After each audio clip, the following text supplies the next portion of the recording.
How do you unlock human potential? How do we overcome the gap today of years of relevant experience? As an academic, I'm really excited about understanding how work is going to change, how organizations are going to effectively use technologies. We looked at the progression of people who had access to AI from the start of the time that they're at the company. And what we found is that by the time that someone with access to the AI technology is on the job for 2 months, they performed as well as someone who didn't have access, who's been there for something like 9 months.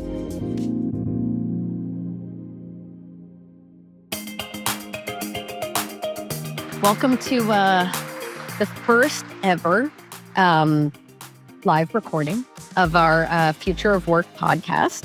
Grateful to be here and excited that our first live recording is here in New York City. So thank you all so much. Danielle is someone who I have looked up to and read your research, your writings, your thought-provoking questions on what does the future of work look like? How do we make sure we include everyone? How do we have managers ready? What does it mean to be ready? And what's ahead for us? So honored to have Danielle joining us from MIT. One of the titles that she newly took on as well in many of the boards and advisories she sits on is Workday's first ever AI advisory board, which Danielle is a part of. So thank you so much for joining us. And that AI advisory board is really our goal at Workday to elevate the dialogue as work shifts from human to human-machine collaboration. We have so many unanswered questions. Leaders don't have a trail map for what it means to usher that change through. Humans are worried and have a lot of questions themselves about how they can continue to be meaningful parts of that workforce and that future.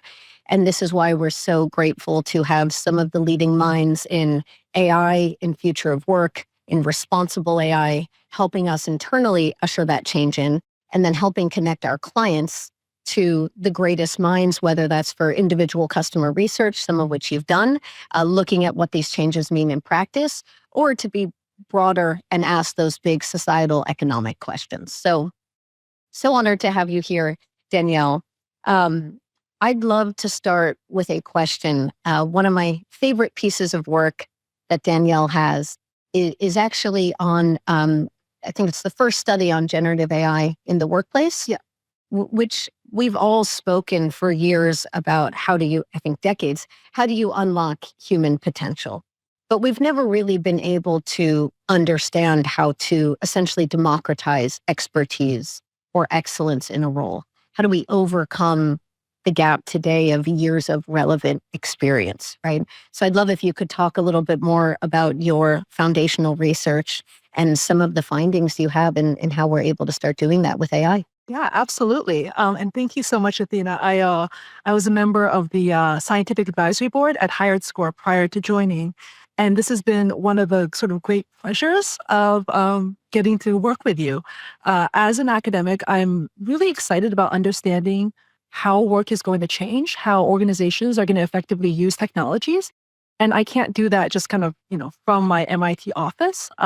Being on the AI advisory board has given me an opportunity to really understand at a client level, at a data level, the experiences that you're having. And it's impacted my research and helped me understand what kinds of questions I should be asking and what kinds of questions you would like answers to. And so that's been such a pleasure. So with respect to this project, I have this paper. It's called Generative AI at Work. And it's a study of how generative AI tools impact the workplace. And in particular, it looks at the rollout of an chat-based AI assistant for customer service.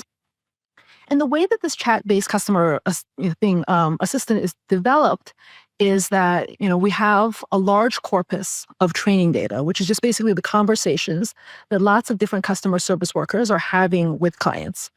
And then once we add the AI model to that, what we are able to do is try to understand, what are the kinds of things that people say that customers find helpful? What are the best approaches to resolving specific kinds of problems? And it's an aggregation of all these examples that are generated by human workers. And one of the findings that we had is that when you implement this chat assistant into the workplace, it improves productivity kind of overall. It's kind of 15% improvement. But where you see the largest impact is in the performance of newer workers and workers who are originally less skilled. And essentially what happened there is that because the AI model was trained on the conversations of some of the best workers in the company, and actually at other companies as well, what happens is that when you have access to an AI assistant as an employee at the company, you're getting access to the specific skills that your most experienced colleagues have. And so that's something that you might not necessarily have, and they don't necessarily have time to sit with you to train you. There's like a limitation to our time, right? But with AI, what happens is that you essentially have this kind of senior colleague coach sitting with you, giving you access to sort of their techniques. And that's something that's been really, that really sort of democratizes that access to that knowledge. And so one of the findings we had is that if we look at sort of the trajectory of learning on the job, we can look at people who never had access to AI. And what you see is that over time, they get better at their jobs. They're able to resolve more customer problems, as they go. And then what we did was we looked at the progression of people who had access to AI from the start of the time that they're at the company. And what we found is that by the time that someone with access to the AI technology is on the job for 2 months, they performed as well as someone who didn't have access, who's been there for something like 9 months. And so that really changes kind of this question about how quickly careers should move and, what is possible when we enable people to have access to these new skills. Well, one of the things I think was fascinating was when you looked at system outages, right? And some of you can talk a little bit more about that, of how, we think a lot about the AI is going to give me the answer, but I don't think we think enough about the AI is going to teach me how to do this work in a best-in-class way in all the different scenarios that I could kind of experience in my day-to-day work. The most common scenarios, which is where it's easier, but then the edge case scenarios, which it's much harder for a junior employee to know what to do when. So if you can talk a little bit more about that as well. Yeah, absolutely. So one of the questions that comes up, basically what the paper does is it shows that people, initially sort of inexperienced workers with access to the AI perform a lot better. And the question, sort of a natural question is, well, is it that the people are just becoming reliant on the AI? And the moment that you take the AI away, they become unable to function. So imagine, if you're driving somewhere and suddenly Google Maps doesn't work, are you going to be able to get to your location? Or has sort of the reliance on technology kind of made you dumber in some sense? And so it turns out that this experiment was actually available because, not all tools work perfectly at all times. And so there were times when there were just software outages. So when I show up to work, the AI assistant that I had been working with is no longer giving me suggestions. And so we're able to sort of test then what would happen when people who had been relying on a tool no longer had access to that tool. And what we actually found was interesting, which was that people who had access to the tool where it had been taken away because of the outage performed better even when they didn't have access. And the longer they had access to the tool, like the amount of time that I had been working with the tool prior to the software outage, the better I did. And so that suggests that rather than people becoming so reliant that they kind of become numb, that the tool is actually helping them access skills in a learning sort of a durable way. And I think that actually makes sense if you think about what's happening in the absence of AI. So in the absence of AI, what happens is that every week, your manager will sit down with you and try to do some training and do some coaching. And they'll sit down with some conversations that you had. And ideally what they would do is they would go through and say, here's this conversation you had. Here's something that you did well. Here's something that you could improve upon. But obviously managerial kind of these coaching conversations, they vary a lot in quality and people are oftentimes very busy. And so what would often happen is that your manager would come by and say, hey, it looks like it would be better if you could speed things up a little bit, which is not really a helpful piece of advice. And so what having access to the AI does is it allows people to see examples of what someone might say in a way that kind of goes into their head. And what was even more interesting was that the people who improved the most were the ones who were most willing to adopt AI suggestions. You didn't always have to say what the AI suggested. But the people who adopted AI suggestions actually had greater improvements when the AI wasn't working. And I think the reason for that is that when an AI gives you a suggestion to speak in a way that you haven't previously communicated, if you don't take the suggestion, you never find out how a person might react. And so a lot of the suggestions were not just about technical problem solving. It was about kind of how do you manage the emotions of customers? How do you make them feel validated and heard? And so it basically had people speaking in a way that was more emotionally empathetic, which might be uncomfortable for people. And so when people actually try it out, they get to say, oh, this thing that felt hokey to me, actually, it led to a sort of a nice response on behalf of the customer, and they become willing to adopt it more. And so I think it's a nice story in that you often kind of hear about AI is kind of coming for our skills. It's going to de-skill us. It's going to make us dumber, but that doesn't actually have to be the case. Yeah. Well, I love the example that you gave of it. It can be a manager, an excellent manager, democratized across everyone has access to. I know you've done some other research on the quality of managers and who gets promoted to be managers and what is the basis of that. And it's usually not because you have a great way with people and you know how to grow and develop. So all ties back to your other research, right? Yeah, no, you see that because oftentimes we have jobs where you're hired to, because a common kind of career path is that, I'm hired as an entry-level software engineer. And if I'm good at that, I get promoted. And eventually I'm leading a team. But the problem is that I was hired because I code well, not because I'm good at managing people. And so I think one of the kind of real benefits of having these AI support tools is that when we make that initial hiring decision, I can now think a little bit further in the future and say, okay, well, I'm hiring someone, maybe hopefully for a career at this company.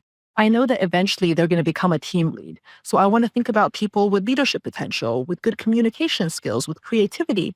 And maybe if they don't know this programming language specifically or every aspect of these technical things, that used to be a big barrier, right? Because if you hire someone, they need to be able to code in the language that you're using, and there's no one around to help them.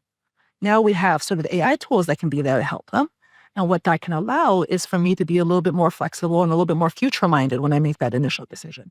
In many ways, it helps us be able to hire people that are great at managerial and great at growth and great at development, not just people that are great at a specific narrow skill set that then grows out, which I have a. Let me ask you a question. Okay. So one of the things I really admired about your work is that both you've been focused on sort of building tools that are useful, that are productivity enhancing, but also thinking very seriously about the kind of ethical considerations and fairness considerations in those processes. So you've had that history. So what does effective, responsible AI kind of look like in practice? Yeah. So, and being a partner of Workday for many years and now being part of Workday, I was very proud. And it was very rare to find a company that had the same rigor, that had a chief responsible AI officer before anyone else did, that had a terrific team that actually I'd worked with when they were at other companies or other agencies in trying to progress the entire space of how do we advance AI for HR, law, and compliance and regulatory. And one of the things I think there's a few core principles that have been really important in our 11-year history. I started the company because I saw a problem in society, which was a very long men's room line, no women's room line, my first day of work, my first job out of college. And that struck me as something I'd never seen before. And I went back to HR to learn more about how did we kind of attract our funnel? How did we, winnow that down into who we interviewed, down into who we offered? And we had very ambitious gender inclusion goals as a company. And yet our own human manual instinct, when you search by golf or by investment club or fraternity name, you actually lose out on all the great talent that fraternity is all male, that are not part of that fraternity. And managers don't do that intentionally. Most of that's unconscious. And so I started the company to say, how do we bring data into these very important decisions that for many people are make or break if they get these career opportunities, if they get these promotion opportunities. And so for me, that foundation of innovation and safety and always parallel tracking. How do we not innovate at the detriment of safety? And how do we keep safety central to our clients being able to adopt next generation technology and a new way of doing things? And I think what that's led to is a few standards, which is one, even where there's not laws, doesn't mean we can't think forward and build to what that best in class standard would be. I think in the case of HR specifically, we actually have decades of laws going back to the civil rights movement of what are humans expected to do.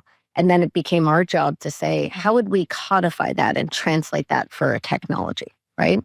And I think it's about treating compliance and treating fairness not as an exercise that you check a box, but actually like any product line, a continual stream of innovation. Another question I have for you, Danielle, and we could talk all day long, is, we've talked a lot about how, just briefly in our first few minutes, about how AI is able to democratize knowledge, democratize expertise, democratize work done in a best-in-class way, which I think is super exciting for so many reasons. But can you talk a little bit more about how you think and some of the research you're even doing on how will work frameworks evolve? How will employer, employee, employee, employer relationships and dynamics evolve as a result of that? And what do you think are the opportunities for chief work officers, HR leaders, CIOs, and companies to be ready for that? Yeah. So let me start with some of the opportunities, and then we'll talk a little bit about some of the roadblocks. The thing that I think is truly exciting about AI is not really its ability to do some things that humans are bad. Like we're not that good at math. AI can do math better than us. I think it's more about its ability to serve as a repository for human knowledge. And what I mean by that is that people, if you think about your jobs, people are really good at coming up with creative solutions to highly kind of context specific things. So, you'll meet a client and you'll talk with the client and you'll learn that they have this sort of particular need, but they face this other constraint, and you're going to kind of come up with a good solution to sort of address that. If you think about, a good assistant is able to sort of figure out exactly, who in the organization they should send an email to and exactly when they should ping them again when they haven't heard a response to actually make sure that something gets done. And so there's all this knowledge that people have about how to make their organization work that's not anywhere in, the training manuals or in the company documentation. And so it sort of lives within the employee. And that brings us to sort of the problem, which is that because so much of a company's kind of capital lives within people, and people are forgetful, they're fragile, they don't communicate with each other, they forget to communicate with each other, they leave the company and they take all of their knowledge with them, leaving, the organization kind of with this gap in it. And what AI has the potential to do is to serve as a repository for all of that expertise. And so, for instance, going back to this customer service thing, customer service is a setting in which AI models have performed very well. And the reason why they perform well is that because these models are trained off of all of this data generated by so many people, different workers working at different products, potentially even working at different companies. And so you have access to this kind of like large set of expertise. And that's something that I think you can think about more generally. Finding ways to get your top performers to sort of share their expertise in ways that can then be scaled up, deployed elsewhere, shared with other people. So I think that's the potential. The challenge here is that, in the AI study I cited, the productivity of the lower skilled workers went up by 30%. The productivity of the highest skilled workers went up by basically zero. And the reason for that is that the AI was trained off of their expertise. They already had that expertise. And so on the one hand, their productivity went up in the sense that their productivity is now seen in the productivity of everyone else. But did their pay go up? No. Basically, a lot of AI models get their abilities by being trained from the data of high-skilled workers who are essentially supplying that data for free. And now we sort of live in a world where there's a lot more sort of surveillance at work. And so you have your email monitored or you have your screens being recorded. And all of that can potentially serve as training data to build really impactful AI models. But the question here is, how do you build a relationship with your top performer so it doesn't feel like you're stealing their labor? Because once they realize, or if they feel that that's the case, what people are going to do is they're going to withhold their expertise in some way. Expertise is a thing that's very hard to write contracts about. You can say, look, I wanted you to show up and bring your best self to work every day.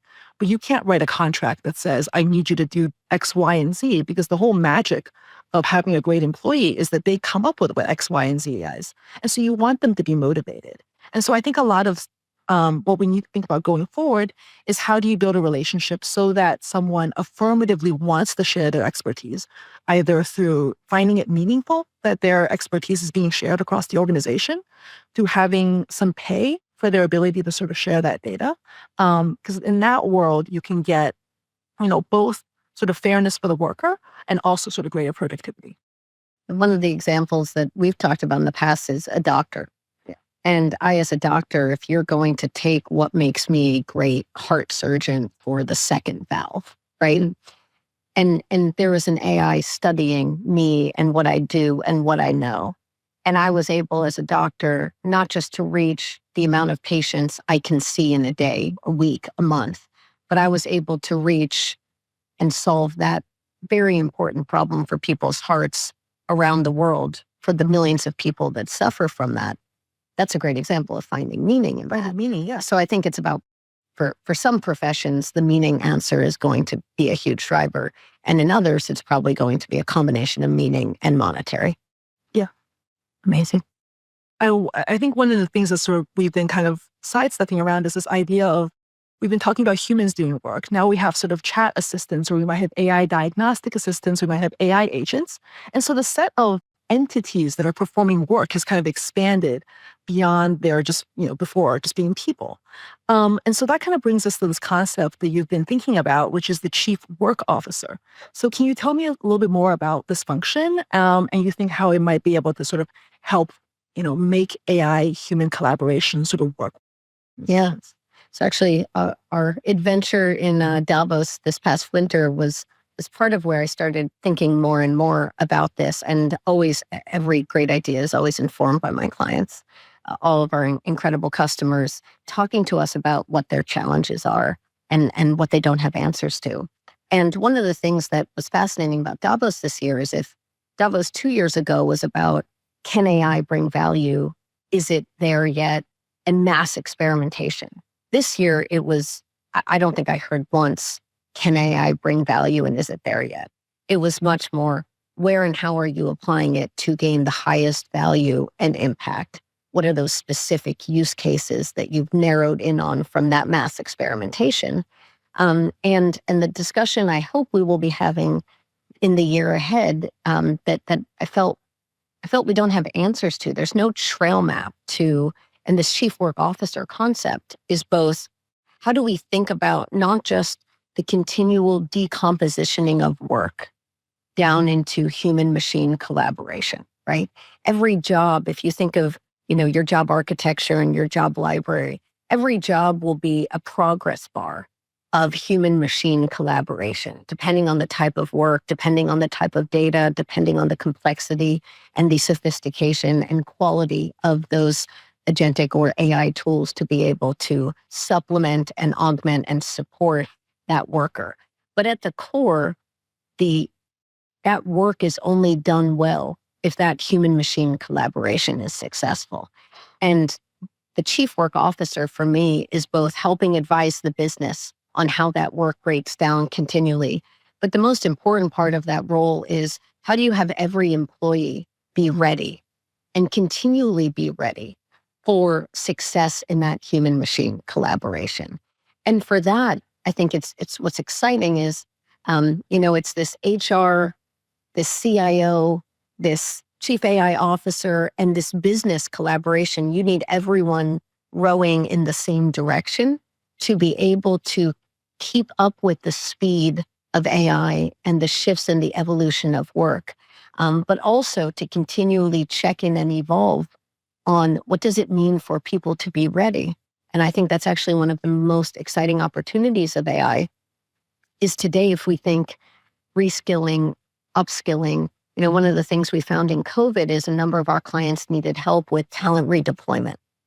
And if I only have 30, 60, 90 days to help someone become what they have not yet done and be ready for work they've never been positioned for before, you're very limited in the options, especially if all I have is the digital online courses that I might recommend.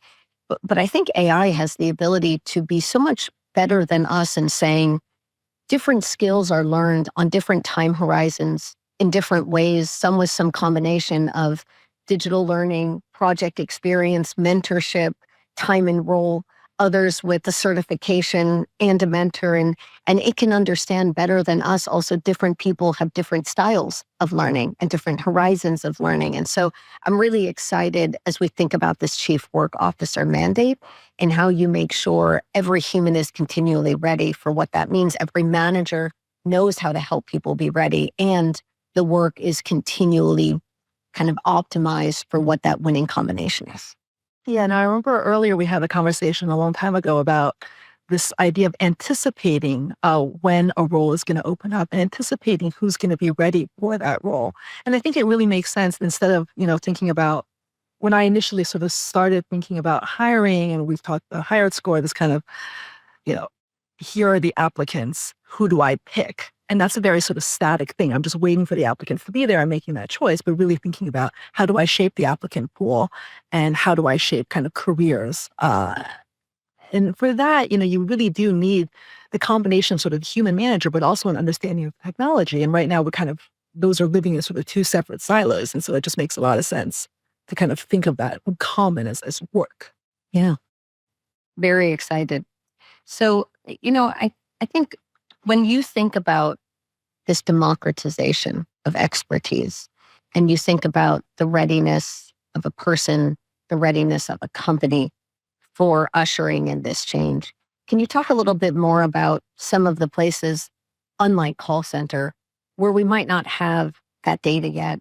How are you thinking about, I think most people call it a data gap, but I don't know that that's the right term because it's almost, we never thought of collecting that data. We never thought about collecting the data in that format. And so can you talk to us a little bit more about the possibilities you see ahead in being able to transform work in these non-obvious places or outside of maybe the customer success, recruiter, and age and coder examples? Yeah, absolutely. And I think it's really useful because data, we think of it as like numbers and stuff, but it's really just information or insight. So here's an example. There's been kind of an increase in sort of talk about digital twins, this idea of sort of taking your expertise in your job and making sort of the AI kind of model of you. And so I work at MIT, and MIT actually has a lot of data about me. And so like many people, I am, somewhat regularly surveilled on the job. So when I teach, I am videotaped. That is linked to the course evaluations. It can be linked to the comments that students give. And so you could imagine sort of using that data to kind of understand, what teaching styles, what jokes are effective. And MIT has this for me, and it has for all their other employees. It has access to my writing. It has access to, whatever emails I'm sending to and from MIT. And you can imagine that MIT could take my data, combine it with the data of my colleagues, and use it to kind of build a thought leader bot. And you can monetize that thought leader bot in MIT, like all these universities. We need money now. And so, you can imagine MIT doing that, and they would be able to build something with that because there is a fair amount of data. But the issue is that it would be able to build a much better version of that if I wanted MIT to build that, and if my colleagues wanted to have MIT build that, because I know kind of what thoughts are sort of useful for the model. So MIT could, put a camera in my office. They would be within their rights, and they would see me shuffling from, one desk to another desk. They would see my bad posture. They would see what I was reading. And so it would be gathering a lot of information, but a lot of that information wouldn't be that useful, and it would be very costly to kind of evaluate. And I feel like this is in parallel. That's in a lot of jobs. You can imagine I'm going to monitor my workers. I'm going to really try to extract all their knowledge from them. But if they don't want to cooperate, that's going to be harder to do than if they do want to cooperate. If I wanted to cooperate, let's imagine that, my little digital twin, I was proud of it. I wanted it to sort of go to other universities. I wanted it to teach. You don't have to write back to emails from me anymore. Exactly. I wouldn't have to, when students complain about their grades, I wouldn't, have to do that myself. So, if I could see a way in which that would bring meaning to my life or make my job easier or if it helped me get paid, then what I would do is every morning when I woke up, I would jot down some thoughts I had that might be useful and I would feed it into the model. The best example I have of this actually is one of my co-authors. She's trying to make a digital model of herself. She teaches at HBS, but she's not trying to make this research version of herself. She wants to make a domestic version of herself so that her partner and her nannies can ask that model things so that she doesn't have to deal with all those questions about what the kids like or don't like, all the labor that the women domestically do, right? And so she's very motivated. And so she affirmatively feeds that model with information. And I feel like that's kind of a useful kind of framework. How do we make it so that our, employees feel like they would really benefit from sharing their expertise kind of outside of their physical self? And in some sense, enables them to, we talk about like exoskeletons, like you're able to lift something, if you have like an exoskeleton. A mental knowledge work exoskeleton is amazing because it means that you can be thinking, you can be engaging with people all outside of the constraints of your body. You can be physically sleeping and hanging out on a beach, but still be doing a lot of your work. And I think if people can be motivated in that way, they'll be much more forthcoming in sharing a lot of that expertise. I love the notion of that reality when we have that the human is still the curator. They're still the nurturer. They're still the conductor of that orchestra. And that's such an important takeaway. I'm so honored and excited to have had the brilliance of Danielle and this discussion with you all as a tremendous audience. So thank you so much for joining us.